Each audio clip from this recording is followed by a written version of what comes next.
Welcome to the MeidasTouch Network. I'm Mike Sachs. I cover law and politics here for MeidasTouch, and also I'm a senior advisor with Court Accountability. And with me is Elie Mystal, the justice correspondent for The Nation. Now, I want to go right to the 2024 vice presidential debate and the most important moment we saw in it. This was a threat to our democracy in a way that we had not seen. And it manifested itself because of Donald Trump's inability to say. He is still saying he didn't lose the election. I would just ask that. Did he lose the 2020 election? Tim, I'm focused on the future. Did Kamala Harris censor Americans from speaking their mind in the wake of the 2020 COVID situation? That is a damning non-answer. It's a damning non-answer for you to not talk about censorship. Obviously. So, dude just skipped right over January 6th. And Elie, did he say that content moderation of COVID disinformation is worse than violent insurrection to overturn an election? Yes. From the perspective of Republicans like J.D. Vance, getting blocked on Twitter is just the same of having your vote taken away, being disenfranchised, and having somebody attack the Capitol in an attempt to hang you for upholding the results of the election. These two things are the same to people like J.D. Vance, and I kind of understand it. Like, I have enough empathy to put myself in the mindset of one of these Republican incels, right? One of these Republicans who has spent their life not being cool, right? Spent their life not being able to get somebody to call you back for a second date.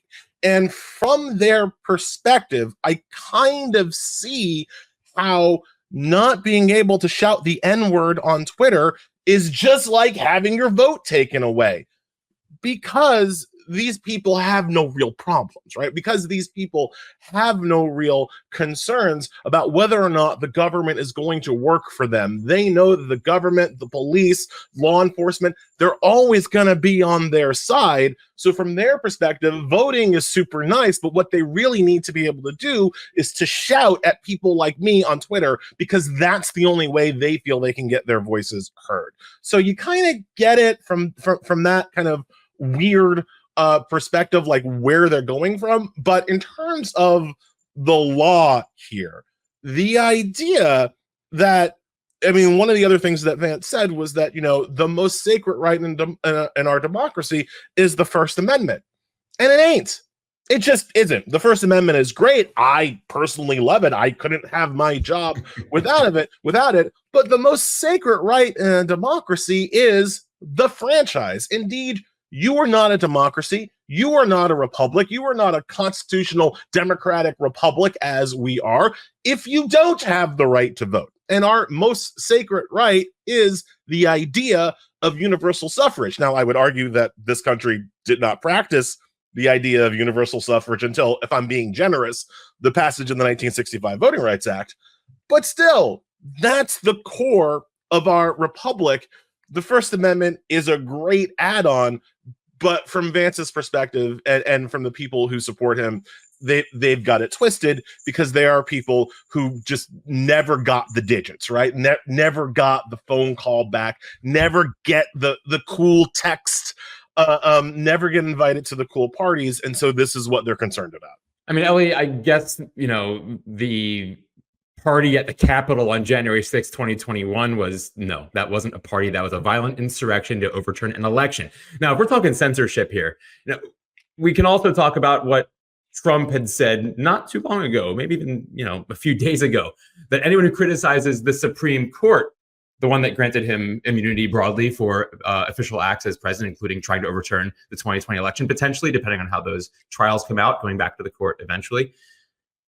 He said anyone who criticizes the Supreme Court should be jailed. So that's also not equivalent to the government saying, hey, Facebook, can you take down these posts of people denying COVID?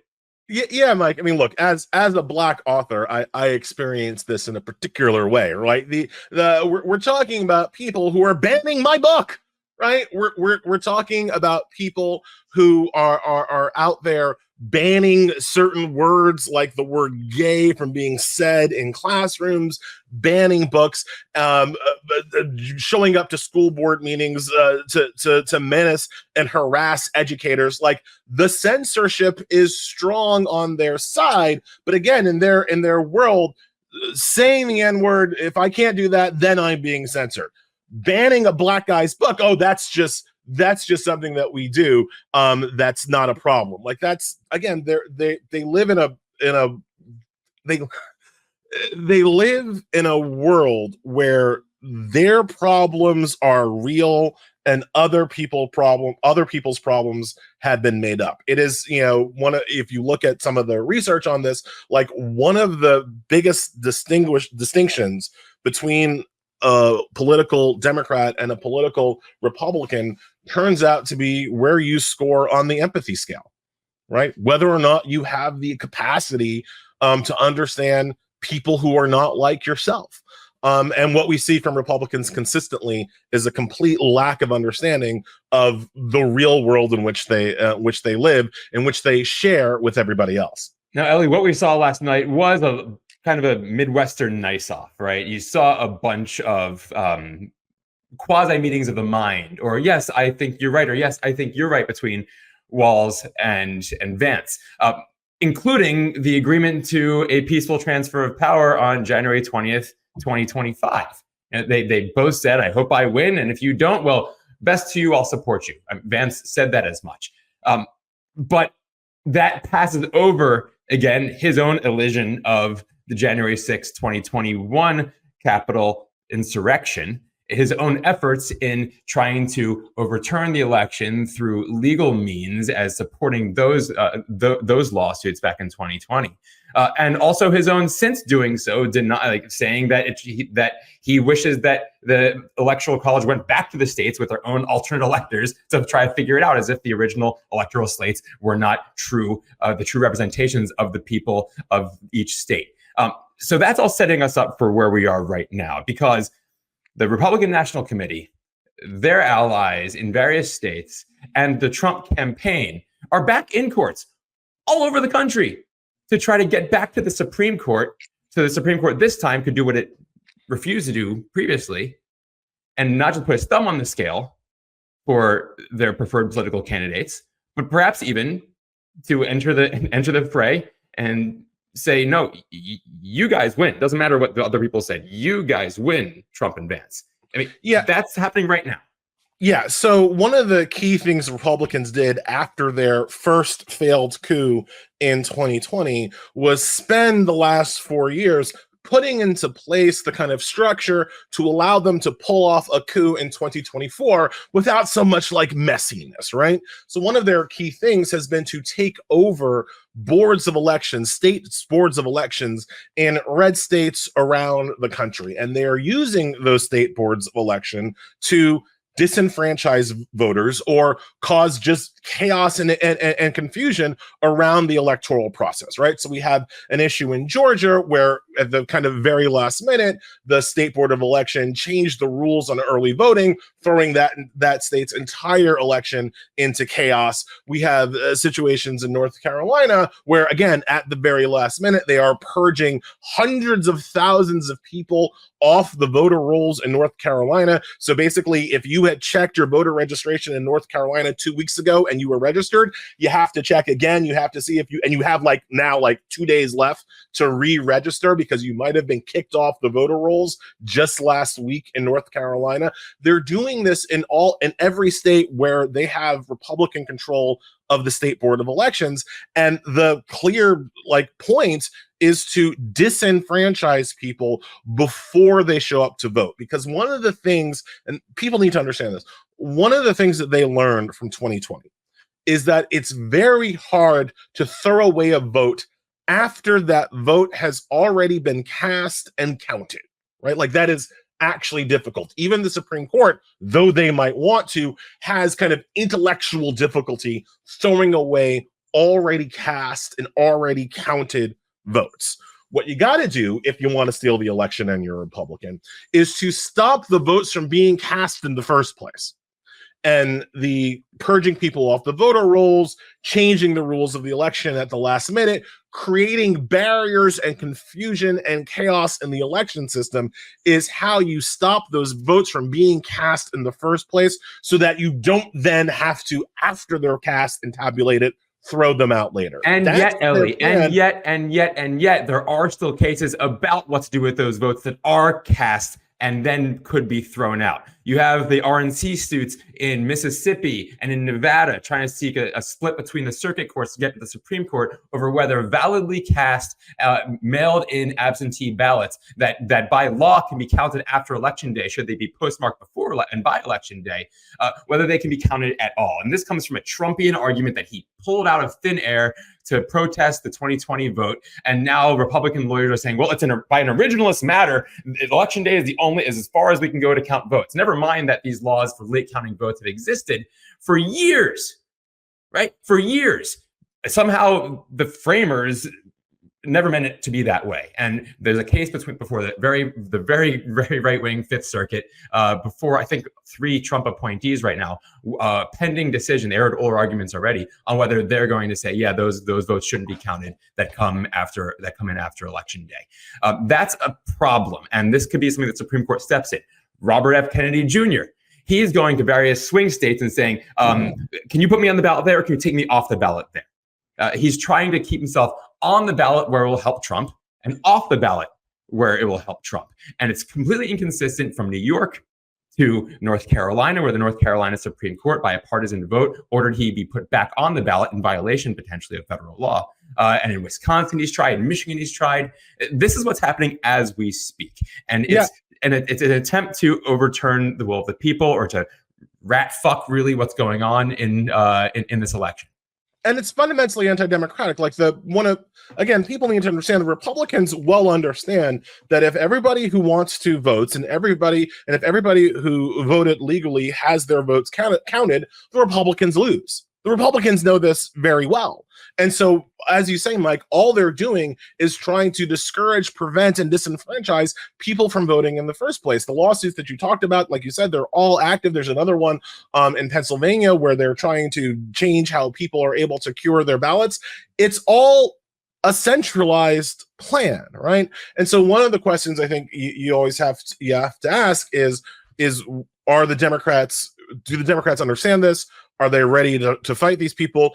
And are just regular voters, regular people, willing to do what it takes and put in the time and the effort that Republicans have made them take in order to vote? Look, in a functional democracy, voting should be as frictionless as possible, right? We know from studies and reports and history that when you add more barriers to vote, when you add more friction in the voting process, you're going to suppress the vote. You're going to lose voters on the way. People are going to be confused and distracted, and they're going to respond to that confusion by not voting at all instead of powering through. And so one of the things that we have to get people willing to do and able to do over the next few weeks is to power through the hurdles that Republicans have placed in their way in order to access their franchise. And I think that a lot of that will come down to the ground game of the two parties. We know that the Harris-Walz campaign has spent a lot on their ground game. We know that the Trump-Vance campaign has spent a lot on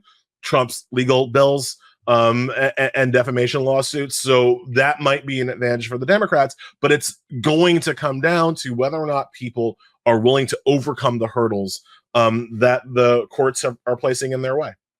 And also what's wild is that people have been overcoming the hurdles that courts are trying to place in their way on the matter of abortion since the Dobbs decision sent the issue back to the states. And there was a bit in the VP debate that covered where Vance was saying, well, let's just listen to what he had to say about abortion. Vulnerable is that my party, we've got to do so much better of a job at earning the American people's trust back on this issue where they frankly just don't trust us. And I think that's one of the things that Donald Trump and I are endeavoring to do.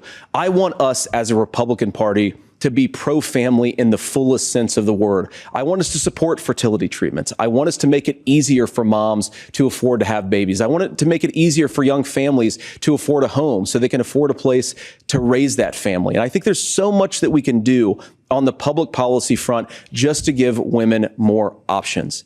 Now, of course, Donald Trump has been very clear that on the abortion policy specifically, that we have a big country. No, I mean, that's all well and good with the policy talk. I think a lot of Democrats are for also creating a better social safety net to ensure a real pro-family position. But he also seemed to ignore the fact that you can't win women's trust back on abortion if, well, you're fighting their efforts to keep it legal in the states. And that's what's happening. He's not trying to give women more options. He's trying to take away one option from adult women, which is to terminate pregnancies that they don't want to have. He's trying to take that option away. When J.D. Vance talks about earning the trust back of American women, what he is saying is that he wants to earn their trust to let the government decide for them what's best for them and their families and their bodies.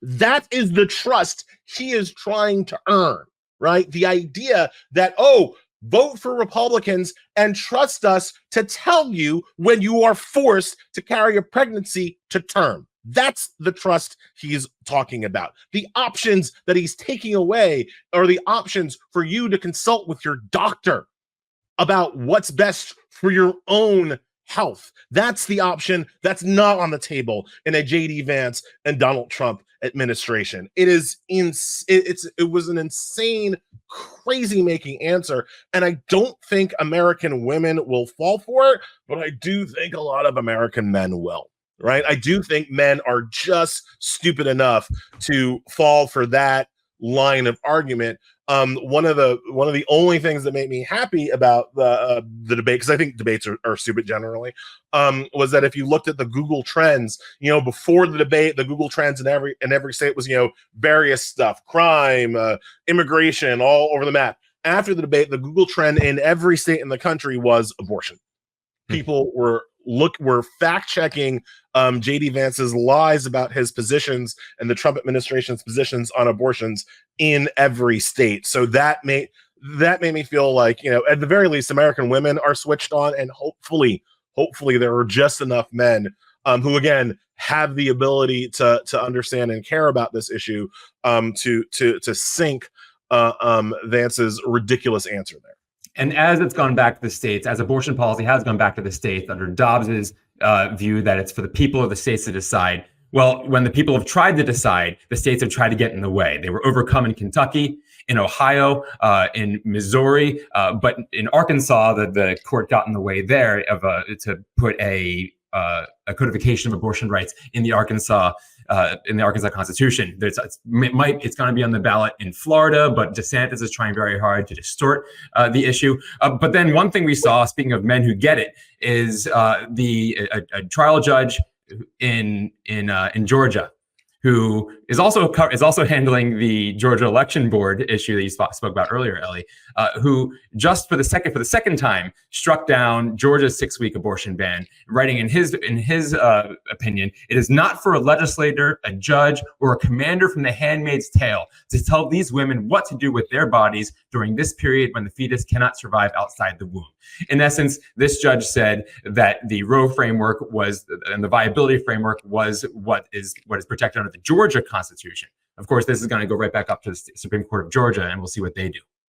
And Mike, one of the things and you and I have talked about this offline before, one of the things that's happening in this country is that a bunch of people are realizing something that you and I have known for a long time, that the fundamental Republican lie about abortion, right? The fundamental lie, which is that they didn't have a position on abortion. They just wanted the states to decide for themselves what abortion rights were appropriate for them. That fundamental federalism-based lie is being exposed time and time again by Republican politicians, right? So when you have, for instance, Donald Trump suggest that he didn't know which way he was going to vote on the Florida abortion ban, you saw him get immediately slammed by other Republicans who well understand that the long-term crusade their side has against women's rights cannot stop at overturning Roe v. Wade. That was never going to be the end point. Giving it back to the states was never going to be enough for them, because they think that a woman exercising her right to choose is akin to murder. And if you think that, well, then actually you can't let the states decide. You can't actually have reasonable people in their various polities making their own decision. You have to ban it nationally for everybody. And that's what they're trying to do right now. So this lie about states' rights and how we really just want the states to decide in a democratic process, that was always a lie. And now that lie is being exposed. And I just hope people are paying attention. Well, we're doing our part right now, Elie. And thank you for joining us, watching ourselves run our mouths, but really to try to make sure you guys understand what's happening here in our election. Two guys talking about abortion. What could possibly go wrong? Well, we'll find out in the comments. Thanks for watching, guys. Love this video? Make sure you stay up to date on the latest breaking news and all things Meidas by signing up to the MeidasTouch newsletter at MeidasTouch.com/newsletter.